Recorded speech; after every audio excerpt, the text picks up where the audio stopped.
bonjour à chacun. C'est un réel plaisir de pouvoir se tenir devant vous pour pouvoir partager la parole de Dieu, vous partager ce que j'ai reçu ce matin. Peut-être avant d'aller plus loin, j'aimerais vous encourager, prenez votre Bible avec vous, vos Bibles. Peut-être vous l'avez déjà, si ce n'est pas le cas, allez vite la chercher parce que je crois que vous en aurez besoin pour ce temps. Mais avant d'aller plus loin, j'aimerais simplement prier et remettre ce temps. Seigneur, merci pour le privilège que l'on a de pouvoir se rencontrer, de pouvoir partager autour de ta parole, partager autour de qui tu es, Seigneur. Tu dis dans ta parole, dans cette parabole du semeur, que la semence qui tombe de la bonne terre, c'est celui qui entend, qui reçoit, qui comprend et qui porte du fruit. Et ma prière pour ce matin, c'est que chacun de nos cœurs puisse être tel cette bonne terre, Seigneur, qu'on puisse être capable de recevoir, de comprendre et de porter du fruit par la suite. Amen. Amen, voilà.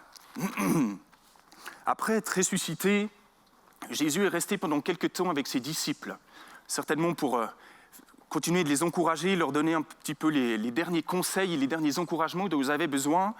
Et c'est à ce moment-là que les disciples vont venir vers lui et lui disent « Mais quand est-ce que le royaume d'Israël sera à nouveau rétabli ?» Parce qu'eux, c'était au fond de leur cœur de juifs, c'était ça. Mais quand est-ce que Israël sera à nouveau ce qu'elle doit être? Et là, Jésus va leur dire « Mais ce n'est pas à vous de vous occuper de ça, Dieu seul, c'est le temps. Par contre, vous avez toujours une mission. Rappelez-vous Matthieu 28, allez et faites de toutes les nations. » Et cette mission, elle était toujours là. Mais Jésus va comme rajouter quelque chose en disant, et on trouve ça dans le premier livre des Actes, en disant « Mais vous recevrez une puissance, celle du Saint-Esprit, et alors vous serez mes témoins. » Donc la mission, elle est toujours là. Par contre, il y a un équipement qui va nous être donné, et cet équipement, il est indispensable pour pouvoir mener à bien cette mission. Sans le Saint-Esprit, c'est juste impossible. Comment est-ce que vous voulez faire de toutes les nations des disciples, les convertir, les baptiser, les sauver sans le Saint-Esprit? C'est juste inconcevable. Et là, ce que Jésus est en train de leur dire, et ce qu'il nous dit encore aujourd'hui, cet appel, il est aussi pour nous. On est disciples aujourd'hui de Christ et il nous dit, mais tu as une tâche. Chacun de nous, on a reçu une tâche de la part de Dieu qui nous dit, mais rejoins cette mission. Mais si tu veux rejoindre cette mission, tu as besoin de la présence et de la puissance du Saint-Esprit dans ta vie. Et c'est sur ce Saint-Esprit que j'aimerais pouvoir partager avec vous ce matin. Bien sûr qu'on ne va pas avoir le temps de parler de tout ce qu'il est, de tout ce qu'il fait avec et pour nous. On va peut-être se limiter à 2 aspects de son œuvre en nous, qui sont les dons du Saint-Esprit et le fruit du Saint-Esprit. Rien que là, il y a déjà tout un programme, mais vous verrez, il y a plein de bonnes choses pour nous ce matin. On va commencer par les dons de l'Esprit et j'aimerais vous inviter à ouvrir vos Bibles dans 1 Corinthiens 12.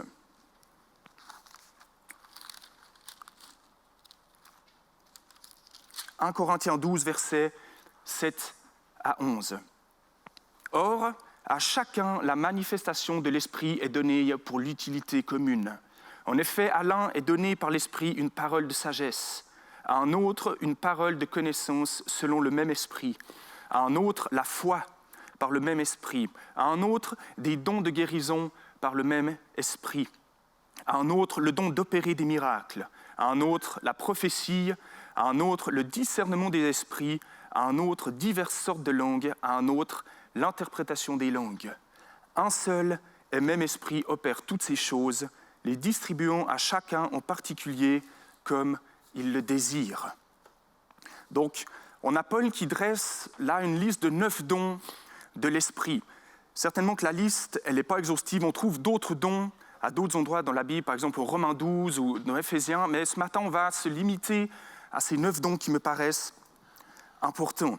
Je ne vais pas aller dans le détail sur les 9 dons, mais on va les prendre de manière globale. J'aimerais relever ce matin 5 points qui me semblent importants par rapport à ces dons, à ce qu'ils sont, ce qu'ils font et leur œuvre en nous. Le premier de ces points, c'est que c'est des dons, c'est des cadeaux que Dieu nous donne, qu'il a choisi de nous donner. Donc, ce n'est pas quelque chose qu'on mérite, ce n'est pas quelque chose qu'on peut acheter, ce n'est pas quelque chose qu'on peut gagner. C'est simplement une faveur que Dieu nous fait en nous la donnant. Et je trouve que ça change totalement, parce que des fois, on pourrait dire, alors moi j'ai le don de... Mais tout d'un coup, si on dit « j'ai reçu le don de la part de Dieu pour faire quelque chose », et là, tout d'un coup, ça nous remet à la juste place, et ça remet aussi Dieu et le Saint-Esprit à leur juste place par rapport à nous. Un deuxième point, ils sont d'utilité commune, ils sont pour le bien de tous, nous disent d'autres versions. Ça veut dire que ce n'est pas uniquement des personnes en particulier, un groupe spécifique qui est visé, mais c'est l'entier du corps de Christ qui doit être au bénéfice des dons de l'Esprit, autant pour les partager, mais autant guillemets pour les recevoir et pour pouvoir en profiter. Tout le monde devrait pouvoir être bénéficiaire des dons de l'Esprit. Un troisième point, on retrouve au début et à la fin des 5 versets que je vous ai lus ce mot « chacun ». Et Paul insiste vraiment là-dessus en disant « à chacun cela est donné » et il finit en disant « à chacun en particulier ». Donc, je crois que chaque croyant rempli de l'Esprit possède en lui des dons de Dieu, des dons de l'Esprit. Je ne pense pas forcément les 9, je ne crois pas qu'on est tous porteurs des 9 dons, mais je crois personnellement que tous, en tant que croyants, nous avons en tout cas 2 ou 3 dons dans nos vies que le Seigneur aimerait nous voir utiliser et mettre en pratique. 4e point, au tout début, au verset 7, il y a un mot qui me semble clé, « Or à chacun la manifestation ». Si je vous dis maintenant que je suis rempli du Saint-Esprit, alors comme ça va être difficile pour vous de dire oui ou non parce qu'il ne se voit pas. Il est invisible en moi. Mais je crois que les dons vont nous permettre de manifester de manière visible, de manière audible et de manière perceptible, ce qu'est le Saint-Esprit et ce qu'est la puissance du Saint-Esprit. Je ne peux pas avoir le don de prophétie sans que je commence à ouvrir ma bouche. Je ne peux pas être porteur du don de guérison sans commencer à prier et à voir des guérisons se passer. Donc, dans la manifestation des dons, il y a un côté de concret, il y a un côté qui est visuel, il y a quelque chose qui se voit, qui est mis en œuvre. Un 5e point, ce sont les dons de l'Esprit. Dieu en est la source, donc c'est des dons surnaturels. Ce n'est pas par mon éducation, ce n'est pas par mes capacités propres, jamais avec ce que j'ai, uniquement moi en tant que Jérémie, je vais réussir à accomplir ce que je pourrais faire au travers de ce que les dons déposent dans ma vie. Ces dons, ils seront toujours supérieurs à mes limites humaines. Et ça nous rappelle que, justement, sans ce Saint-Esprit, on ne peut rien faire. Sans ce Saint-Esprit, on ne pourra jamais accomplir la mission que Dieu nous a donnée à nous, ici-bas, sur terre. Donc voilà ces 5 choses que je voulais relever par rapport à ces dons. Ce sont des dons, ils sont pour tous, nous sommes tous porteurs de dons. Il y a une manifestation qui est liée à ces dons et ce sont des dons surnaturels. Et chacun de ces dons, ils sont donnés pour l'édification et la sanctification de l'Église. Donc tout le monde est concerné. Et par rapport à ça, j'aimerais lire un autre verset avec vous. Il vous suffit de tourner une page de votre Bible dans 1 Corinthiens 14, 26. Un verset que j'aime beaucoup qui dit « Que faire donc, frères ? Lorsque vous vous assemblez, chacun a-t-il un cantique, une instruction, une révélation, une langue, une interprétation, que tout se fasse pour l'édification. » Et ce que j'aime dans ce verset, c'est que ce verset, il fait de nous des acteurs, des participants. Tout d'un coup, on n'est plus là juste pour profiter, pour être des spectateurs ou des admirateurs de ce qui se passe. Mais ce verset dit, en guillemets, que chacun, on peut donner ce qu'on a reçu de la part de Dieu. Et ce qu'il faut aussi, des fois, qu'on comprenne, des fois, on est tellement dans nos habitudes en tant que chrétiens, tout ne se joue pas le dimanche matin sur l'estrade, pendant le temps de ministère, c'est-à-dire 15-20 minutes. Ce n'est pas là que toute l'Église doit tout donner, parce que c'est à ce moment-là que les dons uniquement se manifestent. Non, je pense que c'est un endroit privilégié pour pouvoir le faire, où il y a une liberté, où il y a une protection qui est là. Mais je crois qu'il y a tellement d'autres endroits, d'autres moments où chacun, on peut exercer ses dons. Donc ne le limitons pas juste au dimanche matin, mais rappelons-nous qu'on est chrétien toute la semaine et qu'on est porteur de ces dons tout le long de la semaine. Et c'est intéressant que si vous continuez le chapitre 12, juste après l'énumération de ces 9 dons, Paul parle de l'importance du corps et surtout de l'importance de chaque membre, que chaque membre a sa place, que chaque membre a un rôle. Et je crois que les dons, c'est un des premiers moyens qui nous est donné de pouvoir justement contribuer au bien commun. Imaginez si chacun des 9 dons que l'on a, si chacun met en pratique chaque don qu'il a ensemble, imaginez les liens que ça forme et la force que ça donne au corps.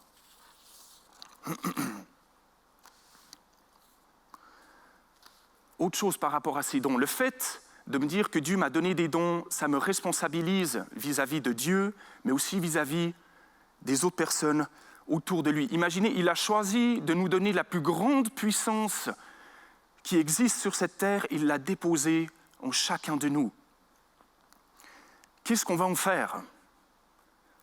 Il est dit de la parole qu'on ne soit pas des auditeurs oubliés, mais je crois que ne soyons pas aussi des serviteurs inutiles. N'allons pas enterrer ce que Dieu nous a donné en se disant « mais c'est là que ça sera en sécurité », ou bien simplement les poser sur une étagère en se disant « bah voilà, je fais la collection ». Non. Les dons nous sont donnés pour qu'on puisse les mettre en pratique. Je me souviens, il y a quelque temps, on avait acheté un de ces nouveaux aspirateurs, un Dyson pour ne pas le nommer. Vous savez, ces aspirateurs sans fil. Et on l'a reçu. Au début, ma femme m'a dit « mais ça, c'est la meilleure chose qui me soit arrivée dans ma vie ». Donc je lui ai dit « merci pour moi ». Mais en fait, voilà, c'est sûr que c'est cool et ça fonctionne bien. Et au jour d'aujourd'hui, ils en font des tellement bien que bientôt, la poussière n'a plus le temps de tomber. Elle est déjà ramassée. Mais ce que je veux dire, je pourrais acheter le dernier des Dyson, mais s'il reste dans l'armoire et que je ne l'utilise pas, mon salon, ma cuisine vont rester sales et remplis de poussière. Mais du moment que je l'utilise, il va avoir l'action et surtout les résultats pour lesquels je les ai achetés. Et c'est exactement la même chose pour ce que Dieu a déposé en nous. Il a déposé le meilleur de ce qu'il avait, il a donné le meilleur de ce qu'il avait pour que l'on puisse vivre et qu'on puisse expérimenter et mettre en pratique toutes ces choses-là. Donc, ne laissons pas tomber ces choses, mais mettons-les aux pratiques. À la fin du chapitre 12, il dit « aspirer aux dons les meilleurs » ou « désirer avec ardeur », nous dit un autre passage. Le but, ce n'est pas de rechercher tous les dons pour les avoir les 9, en disant « voilà, moi j'en ai déjà 7, il ne me manque plus que 2. Toi, Werner, combien ?» Non, ce n'est pas une compétition, ce n'est pas pour mettre ça au-dessus de votre cheminée, et comme ça, quand les gens viennent, ils disent « dis donc, Jérémie, tu en as déjà 7. » Non, le but, c'est d'avoir d'autres outils, d'avoir d'autres moyens qui nous sont donnés pour pouvoir toujours plus porter du fruit et surtout glorifier Dieu. Parce que rappelez-vous, on glorifie Dieu en portant du fruit, en portant même beaucoup de fruits. On trouve ça dans Jean 15. Voilà pour ce qui est des dons. J'aimerais continuer maintenant par rapport aux fruits de l'esprit. Donc, tournez vos Bibles dans Galates 5 au verset 22. Galates 5 au verset 22. Mais le fruit de l'esprit est amour, joie, paix, patience, bonté, bienveillance, fidélité, douceur et maîtrise de soi. La loi n'est pas contre de telles choses. Donc Paul parle ici de 9 aspects du fruit de l'esprit. Le fruit de l'esprit, c'est quoi ? C'est le résultat visible que ma vie, je la vis avec l'Esprit de Dieu. C'est le reflet extérieur de ce que je vis intérieurement. Ce n'est pas quelque chose que moi, je peux produire, mais c'est quelque chose qui est issu de ma relation avec Dieu. Et je crois que ce fruit, il apparaît en nous par un processus. On peut appeler ce processus la sanctification, une transformation, de la maturité, une relation qui se développe, qui grandit et qui demeure. Toutes ces choses-là nous rapprochent du Saint-Esprit et nous permettent alors de porter du fruit. J'entends quelquefois des gens qui prient en disant « Mais Seigneur, donne-moi plus du fruit de la patience ». C'est pas tout faux, mais je crois que c'est pas complètement juste non plus. Le fruit, il découle de notre relation avec Dieu. Donc moi, j'aimerais vous encourager, recherchez davantage à soigner votre relation avec Dieu plutôt que de rechercher uniquement un ou deux fruits. Parce que de la bonne santé de cette relation va déterminer la bonne santé et, entre guillemets, la productivité que vous aurez au niveau de vos fruits. Le fruit que je porte est le reflet d'une bonne relation. Et je ne peux pas porter de fruits sans une bonne relation avec Dieu. On trouve ça dans Jean 15, au verset 5, où il est dit « Moi je suis le cep, vous les sarments. Celui qui demeure en moi, comme moi en lui, porte beaucoup de fruits, car sans moi, vous ne pouvez rien faire. » Et un autre passage que j'aime beaucoup, Psaume 1, où il est dit « Heureux l'homme », parce qu'il y a une joie de pouvoir porter du fruit, il y a une joie à porter du fruit. Heureux l'homme, car il est comme un arbre planté près d'un courant d'eau, qui donne son fruit en son temps et dont le feuillage ne se flétrit point. Tout ce qu'il fait lui réussit. Ça, c'est ce qui se passe lorsqu'on est connecté, lorsque notre relation avec Dieu, elle est tellement proche. Vous vous rappelez, j'avais prêché il y a peu de temps sur le fait de demeurer. Et c'est le fait de demeurer tellement proche de Dieu qui nous permet alors de porter du bon fruit et du fruit qui demeure. Donc Dieu, il nous travaille, il nous façonne, il nous taille pour qu'on puisse porter toujours plus de fruits. Et c'est le fruit, c'est en singulier, c'est pas en pluriel, c'est pas 9 fruits différents qui sont à choix. C'est 9 en un. C'est pas comme si vous allez chez le marchand de glace et il y a 9 parfums devant vous et vous dites, ok, alors moi je vais choisir la joie, l'amour et la paix. Voilà, ça me parle, c'est facile. En plus, je suis sûr que tout le monde choisirait ceux-là. Et se dire, la maîtrise de soi, la patience, c'est pour le prochain. Hein? Non, le fruit de l'esprit, c'est pas juste des aspects qu'on peut choisir, ça me parle, ça me parle pas. Non, l'expression du Saint-Esprit en nous, elle reflète ces 9 points, ces 9 détails du fruit de l'esprit, c'est ces 9 choses que le Saint-Esprit désire manifester au travers de nous. Et si on le limite uniquement à 2 ou 3, on dit, mais le Saint-Esprit va perdre de sa magnificence, va perdre de sa puissance qu'il pourrait donner au travers de nous. L'Esprit en moi, il manifeste le fruit, il manifeste ces 9 points. Et ça, c'est important. Ne limitons pas la manifestation de l'Esprit en nous. Les dons et le fruit sont issus du Saint-Esprit. C'est lui qui en est la source. Il désire qu'on exerce les dons et qu'on porte du fruit. Ce n'est pas contradictoire. Au contraire, je crois que c'est quelque chose dans lequel, dans nos vies, on doit grandir ensemble, dans le fait d'exercer nos dons et dans le fait de porter du fruit. Je m'explique. Si on schématise un petit peu, on pourrait dire que les dons, ça personnifie, les capacités et la puissance. Le fruit, lui, ça personnifie notre caractère. Et l'un sans l'autre, c'est dangereux. Imaginez, vous avez uniquement la puissance et les capacités, mais vous n'avez pas le caractère. Qu'est-ce que ça fait ? C'est comme si vous donnez une Ferrari à un jeune homme ou à une jeune femme qui ne sait ni conduire, ni ne se maîtriser. Même si je n'ai pas le don de prophétie, je peux vous dire qu'après 500 mètres, il va finir enroulé autour d'un lampadaire. Et la même chose, si vous avez uniquement le caractère, mais sans les capacités et sans la puissance, on perd quelque chose. En tant que croyant, je crois qu'on n'est pas juste appelé à avoir de la bienveillance pour une personne qui souffre, même si c'est très bien. Mais est-ce que l'on ne devrait pas, avec la foi, avec une guérison, avec une parole, avec une prophétie, avec une bonne parole qui lui est donnée, lui amener une réponse à ses besoins. Et c'est tout d'un coup, quand on met ces 2 choses ensemble, il y a cette plénitude de l'esprit qui est possible d'être vécue et d'être partagée. L'un sans l'autre vont perdre de leur essence, alors que si on vit les 2 ensemble, si on grandit en pratiquant l'un et en portant l'autre, alors on permet à l'esprit vraiment de se manifester d'une manière juste et complète en nous. On doit vraiment laisser jaillir cette vie au travers de nous. Bien souvent, on évite à mettre des filtres, des fois même sans le faire exprès. Mais vraiment, laissons jaillir la vie pleine et totale de l'Esprit au travers de nous. J'arrive gentiment au bout de mon message, mais j'aimerais rappeler 2 choses. Le don, comme je l'ai dit, il ne sert pas uniquement celui qui l'a reçu, celui qui en est porteur, mais il est là pour l'utilité commune.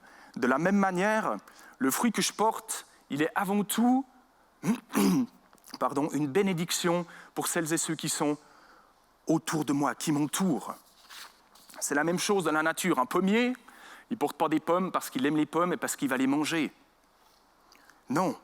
Chaque arbre, chaque pommier, chaque plante produit du fruit ou produit des graines pour pouvoir se multiplier, pour pouvoir se ressemer encore et encore, année après année.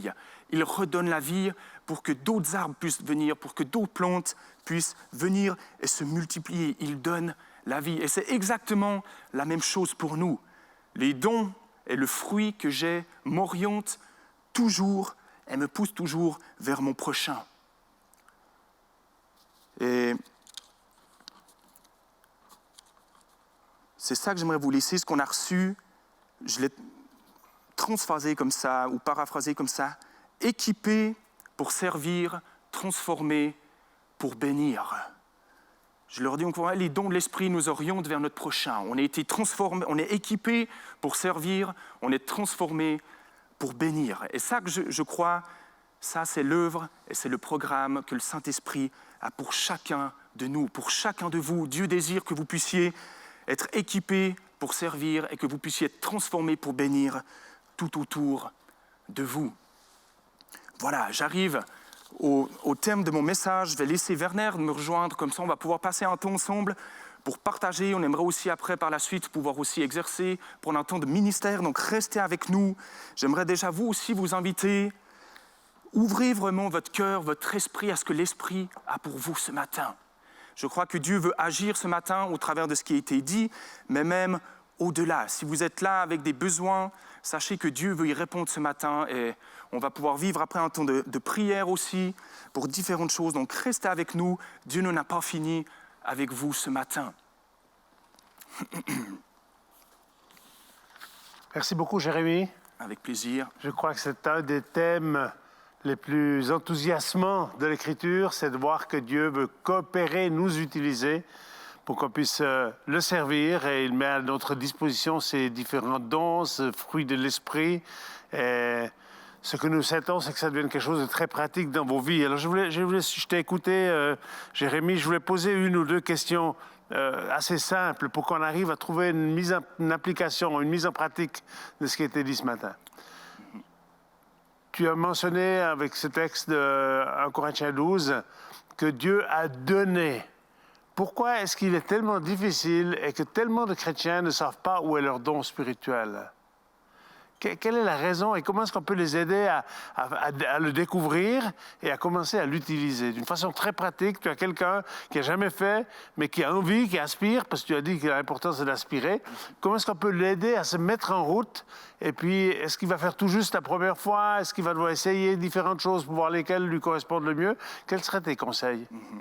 C'est une très bonne question. Et je l'ai dit pour le fruit que c'était un processus, mais c'est vrai que je crois que c'est aussi le cas pour les dons ou le don qu'on reçoit. Et ce n'est pas quelque chose qu'on reçoit dans un kit et tout est facile du premier coup. Et je crois qu'un des secrets, c'est de pouvoir exercer. Et je pense qu'il y a plein d'endroits, comme je l'ai dit, ce n'est pas uniquement le dimanche matin devant que c'est là que tout d'un coup, la première fois, on va pouvoir peut-être donner une interprétation, on va pouvoir prophétiser quelque chose. Je crois qu'il y a peut-être d'autres endroits, que ce soit dans les bases, les groupes de maison ou d'autres endroits, dans ces autres groupes que vous servez. Mais la réalité, c'est qu'à un certain moment, il faut croire que vous avez reçu quelque chose. Et je pense que ça commence par là. On a des promesses dans la Bible qui disent que lorsque nous avons reçu le Saint-Esprit, entre guillemets, Dieu vient habiter en nous. Et il ne vient pas seul, il vient déposer des choses en nous, il vient mettre des choses en lumière qui sont là en nous. Et à un certain moment, il faut choisir d'ouvrir notre bouche. Et je crois personnellement que j'ai reçu de la part de Dieu le don de prophétie. Et les premières fois, au tout début, je ne suis pas arrivé, j'ai lu ce passage, je me suis dit, moi j'ai su là. Non, c'est quelque chose qui est venu petit à petit dans des cultes, il y avait quelque chose qui était partagé, et tout d'un coup je me disais, mais c'est vrai, j'ai reçu quelque chose qui y ressemble. Ou bien, dans des temps à l'accueil des enfants, je recevais des images, des paroles, et la première fois que vous le partagez, vous avez peur, vous dites, qu'est-ce que les autres vont penser, ça a l'air tellement simple, tellement, entre guillemets, bête dans un sens, et en fait, non, ça touche quelqu'un. Ça répond à quelque chose. Et petit à petit, on prend de l'assurance et tout d'un coup, on a l'impression que petit à petit, Dieu nous donne quelque chose de plus spécifique ou bien de plus pointu. Et c'est comme ça qu'on grandit. Je crois que c'est la même chose dans ce proverbe qui dit « c'est ton forgeron qu'on devient forgeron ». C'est une réalité. C'est en prophétisant qu'on va pouvoir exercer, affiner notre don de prophétie. Et je crois que c'est vrai pour chacune des choses. Ce n'est pas quelque chose qui est facile du premier coup, mais c'est quelque chose de lequel on doit grandir. Et on doit grandir les uns avec les autres. Ça rejoint l'importance du corps et l'importance de chaque membre.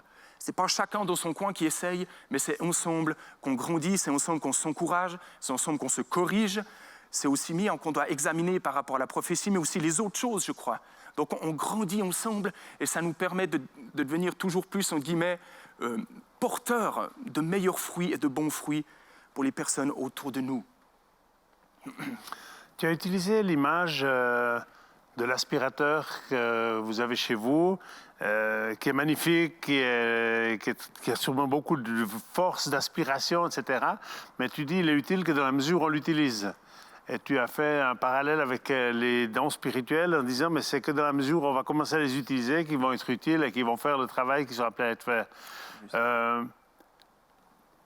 Est-ce que d'une manière encore plus concrète, parce que la difficulté souvent pour beaucoup de gens c'est un petit peu cette phase de démarrage, d'oser commencer, de découvrir comment ça fonctionne. Certains mettent le niveau très haut et ils pensent qu'il faut être un génie et puis le don il va nous tomber dessus, mais on sait que dans la réalité les dons ils grandissent peu à peu en nous lorsqu'on commence à les utiliser. Et j'ai trouvé très opportun cet exemple que tu as utilisé de l'aspirateur. On doit l'utiliser, on a une responsabilité. Est-ce que tu veux ajouter quelque chose par rapport à cet aspect de la responsabilité?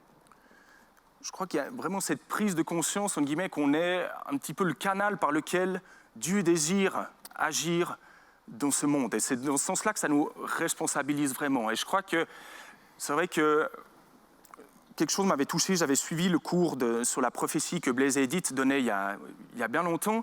Et à la fin, il y avait des temps de partage. Et à un certain moment, je m'étais retrouvé avec une personne qui devait avoir dans la cinquantaine. Et cette personne avait appris ce soir-là qu'elle aussi avait le don de prophétie et pouvait prophétiser. Et moi, dans un sens, j'étais triste pour elle en me disant mais elle a attendu d'avoir plus de 50 ans pour réaliser, entre guillemets, que Dieu voulait juste l'utiliser pour donner des bonnes paroles et des paroles qui bénissent et qui encouragent. Et je crois que, principalement dans le monde évangélique, on doit comprendre que dès notre plus jeune âge, et venez au groupe des Lions, je participe là avec les enfants, et moi, ils ont entre 9 et 10 ans, et on les défie en leur disant mais vous l'avez déjà, et on les pousse, on dit ok, on se met en rond, et j'attends qu'il y en ait un qui parle, j'attends qu'il y en ait un qui prie à haute voix.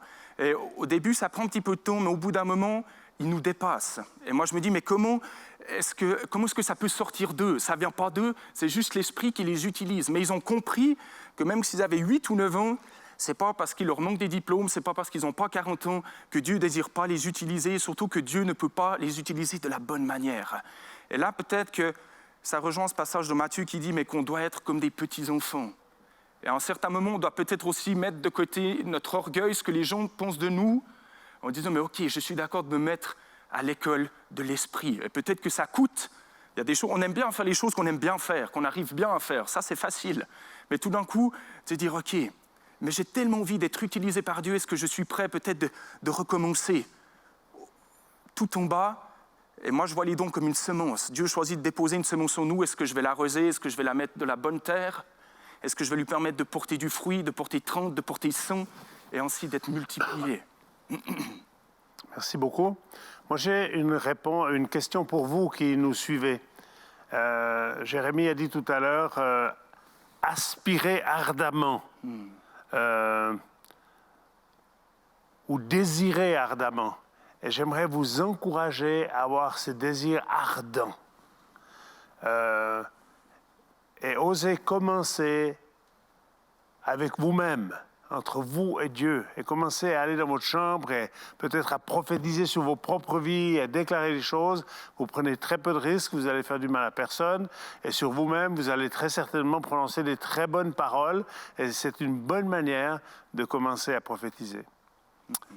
J'ai une dernière question. Vas-y. Je te coupe juste.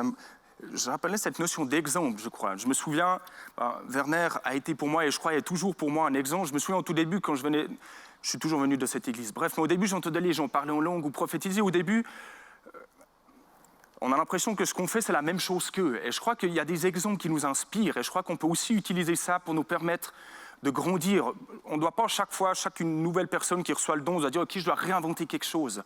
Non, et je crois qu'on doit s'inspirer aussi de personnes qui ont déjà franchi des étapes, franchi des paliers et qui ont compris certaines choses, qui vivent dans certaines choses depuis longtemps. Et je crois qu'on peut aussi se laisser inspirer et oser, peut-être un petit peu au début, copier certaines choses. Et ça va nous permettre, ça va nous aider à avancer aussi petit à petit. C'est cette notion de discipulat. Et je crois que cette notion, elle se vit à tous les niveaux, dans tous les domaines de nos vies, et aussi dans les dons. Pour ce qui concerne le fruit de l'esprit, Jérémie, tu as dit de laisser jaillir la vie de Dieu au travers de nous. Comment est-ce qu'on fait pratiquement pour que ça se réalise? Parce que beaucoup de gens disent « Ah, mais moi, c'est ça que je veux que la vie de Dieu elle me traverse et puis que je devienne un canal où la vie de Dieu se manifeste. » Mais comment est-ce qu'on se met en route pour que la vie de Dieu jaillisse au travers de nous? Alors, je crois que ça passe ça rejoint Jean 15. C'est le fait de demeurer qui va me permettre de porter du fruit. Et je crois que ça nous rappelle l'importance de la parole de Dieu, ça nous rappelle l'importance de prendre du temps, de la prière, dans la méditation, dans des temps de prière d'écoute, à écouter, à lire la parole, à méditer. C'est de ces temps-là, c'est là où le Saint-Esprit peut venir déposer des choses en moi. Il vient faire justement, comme je le disais dans mon message, cette transformation, cette sanctification, cette maturité.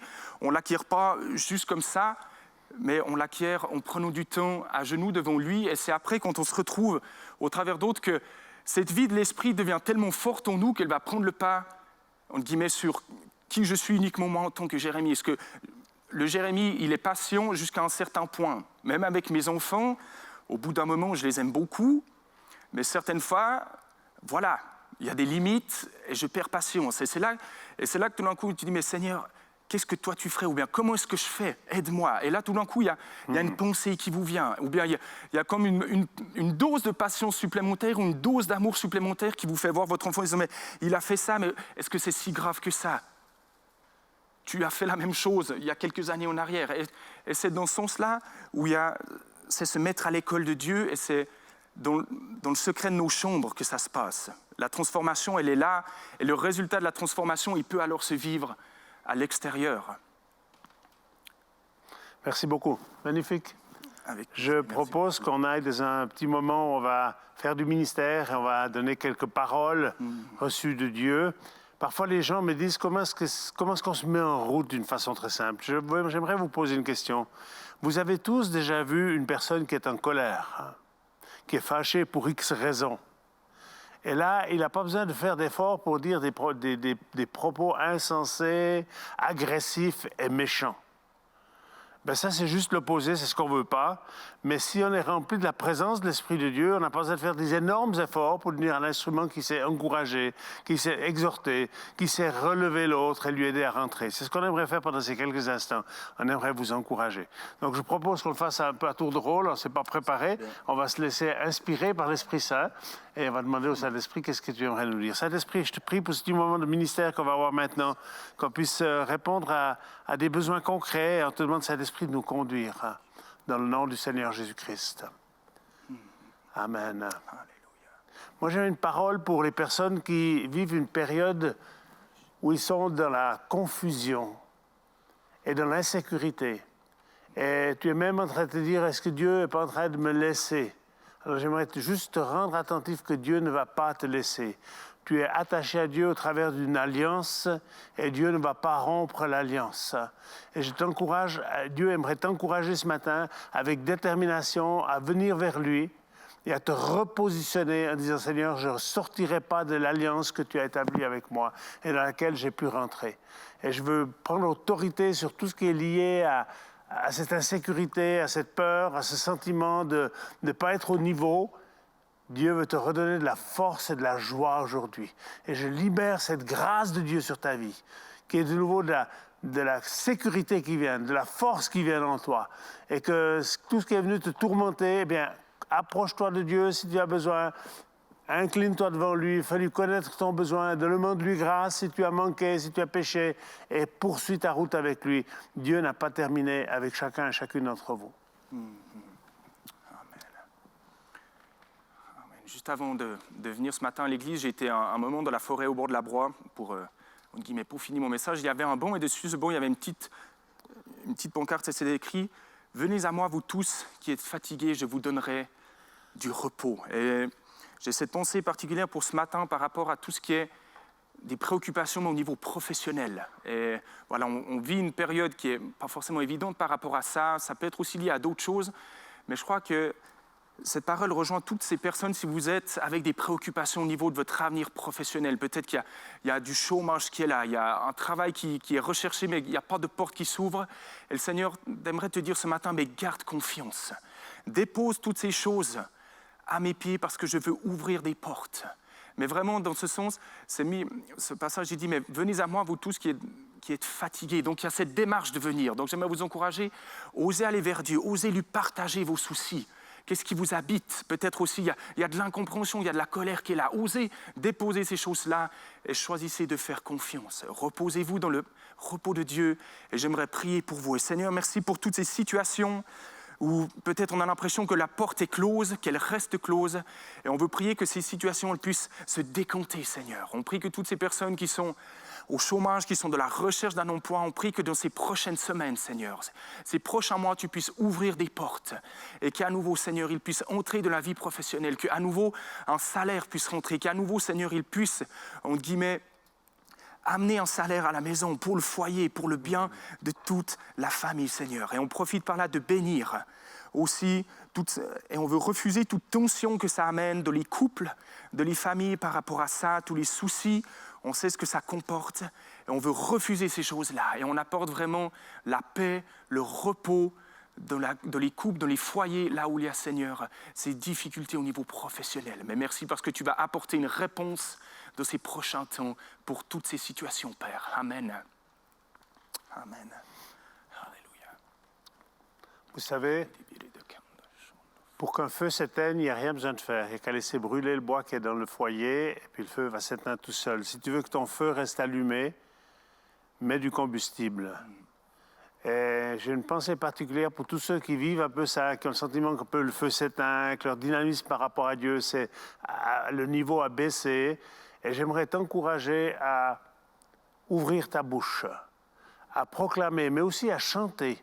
Je crois qu'on a oublié parfois le côté de dire, mais on connaît certains cœurs, et même tout seul dans sa cuisine ou tout seul dans son atelier, mets-toi de nouveau à chanter, tu vas changer l'atmosphère dans le milieu duquel tu es. Si tu regardes juste à toi-même, tu te regardes dans le miroir, puis tu as encore quelques rides de plus que le jour d'avant, puis tu as l'impression qu'il n'y a rien qui va, commence à louer, adorer Dieu. Et j'appelle cet esprit de louange et d'adoration, qui n'est pas juste un système, dire « mais non, c'est le temps de la louange ». Non, c'est toujours le temps de le louer Dieu. C'est toujours le temps d'adorer Dieu. Et Dieu veut te donner ce dynamisme pour que tu puisses de nouveau commencer à ouvrir ta bouche et commencer à proclamer les grandeurs de Dieu. Pas juste moi, mais ouvre, lève tes yeux vers les montagnes. Lève tes yeux vers les promesses de Dieu. Les promesses de Dieu ne sont pas encore toutes réalisées dans aucune de nos vies. Et je vous encourage de continuer à porter vos yeux sur ces promesses et à produire et à changer l'atmosphère qui parfois devient lourd, pesant, parce que dès qu'on ouvre les informations, ben voilà, on a toutes sortes d'informations, mais très souvent elles sont orientées vers les aspects négatifs, vers le corona, etc. Et on est reconnaissant pour tout ce que les décideurs de ce pays ont fait, les décisions qui ont été prises par rapport à cela, mais parfois on est tellement dans cet aspect négatif qu'on perd la joie. Et je crois que la joie est une émotion, mais elle produit une réalité physique à l'intérieur de nous. La Bible dit « La joie du Seigneur est ta force ». Et ce matin, Dieu veut te visiter avec sa force, mais tu dois coopérer avec lui et dire « Je vais commencer à proclamer ». Chante un chant que tu aimes, répète-le quelques fois, commence à chanter en langue dans ta cuisine, toute seule. Plus on va faire les choses librement comme ça, plus vous allez voir que l'atmosphère dans laquelle vous vivez, tout à coup est changée.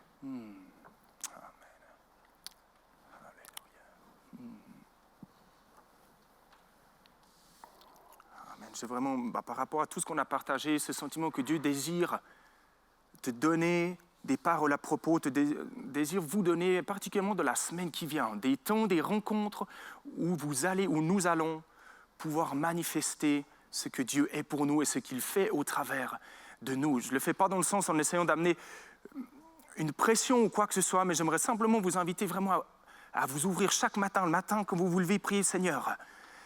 Est-ce que tu as une parole pour quelqu'un aujourd'hui? Ou bien mets quelqu'un sur mon chemin aujourd'hui pour que je puisse lui partager. Ça ne veut pas dire que vous devez lui présenter de A à Z l'Évangile, lui offrir une Bible et l'amener le dimanche prochain à l'église. Non, c'est peut-être juste une parole, juste une pensée. Mais qu'on puisse imaginer, parce que bien souvent on se dit « Ok, il y a les pasteurs pour ça, il y a les anciens, il y a les responsables ». Imaginez si chaque membre du corps de Christ commence à mettre en pratique de manière régulière les 2 ou 3 dons qu'il a reçus. Imaginez l'impact que ça a sur la société d'aujourd'hui. Et moi, j'aimerais vous encourager à ça. Vous, membres de l'Église du Gospel de Rome, peut-être les autres personnes qui nous écoutez, mettez-vous en action. Amen. Bien souvent, quand on prie en attendant quelque chose. On dit, mais Seigneur, merci parce que tu vas me donner ça et on attend parce qu'on croit que tout d'un coup le tapis rouge va se dérouler, les portes vont s'ouvrir alors qu'on va marcher, les boiteux vont se lever, les gens vont tomber. Non, bien sûr que ça s'est passé de la Bible, mais c'était une ou deux fois, c'est des faits exceptionnels. Vous avez aujourd'hui le Saint-Esprit en vous et vous pouvez dès aujourd'hui commencer à mettre en œuvre et à manifester le royaume de Dieu. Et c'est ce que j'aimerais vous encourager à vivre pour cette semaine. Chaque matin, lorsqu'on se lève, Seigneur, est-ce que tu as une parole? Qu'est-ce que tu veux que je fasse pour toi aujourd'hui? Que je puisse être une bénédiction pour une personne. Ça va commencer par une, dans 2 semaines, ça sera 2 ou 3 par jour, et bientôt, ça sera chaque personne, vous allez croiser, tac, tout d'un coup, il y a une pensée qui est là, vous allez vers elle, et ça touche. C'est quelque chose qui se vit jour après jour, pas uniquement sur l'estrade, le dimanche. J'aimerais prier, je vais terminer, j'aimerais prier pour les malades. Nous croyons que sur cette croix où Christ a donné sa vie, où il a versé son sang pour nous racheter et faire de nous sa famille, ses enfants, sur cette même croix, son corps été meurtri pour que nous puissions recevoir la guérison. Et je veux libérer ce matin, je veux prendre autorité en ton nom, Seigneur Jésus, contre tout esprit de maladie, contre tout esprit d'infirmité, contre ces héritages mauvais, Seigneur, héritages parfois de maladie. Je veux briser cela et je veux appeler sur vous la santé. Je veux appeler sur vous ce qui sort de l'œuvre que le Christ a accomplie. L'apôtre Pierre va dire, dans ces meurtrissures, vous avez été guéris. Et je prends autorité sur les cancers, je prends autorité sur les tumeurs, sur toutes les maladies des organes internes, de votre squelette, des articulations. J'ordonne à la douleur de quitter vos corps. Et j'appelle sur vous la santé dans le nom de Jésus. Je prie qu'il y ait de la joie qui revienne. Je prie que la foi revienne en toi pour que tu puisses recevoir ce que Dieu a préparé. Je prie qu'il te donne un esprit positif, un esprit de foi. Et je crois que beaucoup d'entre vous, vous avez ce qu'il faut pour recevoir.